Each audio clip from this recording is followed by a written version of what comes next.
રાજકોટના ધોરાજીમાં ઠેર ઠેર ખાડા પડેલા જોવા મળી રહ્યા છે। ચોમાસાની શરૂઆતમાં જ ખાડા રાજ જોવા મળી રહ્યું છે રાજકોટ શહેરમાં, જેમાં ખાસ જમનાવર રોડ, રેલવે ફાટક વિસ્તારમાં ખાડા પડ્યા છે। જૂના ઉપલેટા રોડ અને જૂનાગઢ રોડ ઉપર પણ ખાડા પડેલા સામે આવ્યા। ખાડાની સાથે કાદવ અને કિચનનું પણ સામ્રાજ્ય જોવા મળી રહ્યું છે।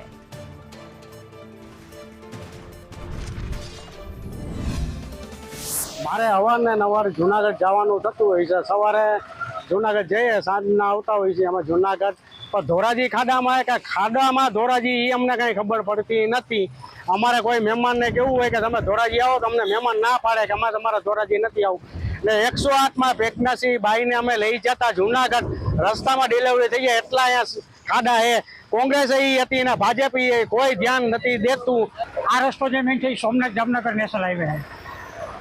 હવે અહીંયા છેલ્લા લગભગ 4 કે 5 મહિનાથી આ રેલવેના ઓવરબ્રિજનું કામ ચાલુ છે અને એનું યોગ્ય ડાયવર્ઝન આપેલ નથી, એટલે એનું બરાબર સમારકામ કરેલું।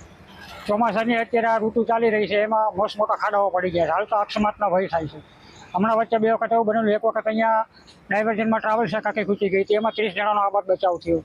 આગળ એકમાં ટેન્કર ખૂંચી ગયું હતું, તો એનું કોઈ 3-4 કલાક સુધી કોઈ જવાબ આપ્યો નહીં। હું કુંભારવાડા ધોરાજીમાં રહું છું। કુંભારવાડામાં હું મારી વાડીએ ભોળા ગામે જાઉં છું કાયમી। સવારે આવીને 2 ટાઈમ નીકળું છું, પણ રોડ રસ્તા ભંગારના પેટના છે।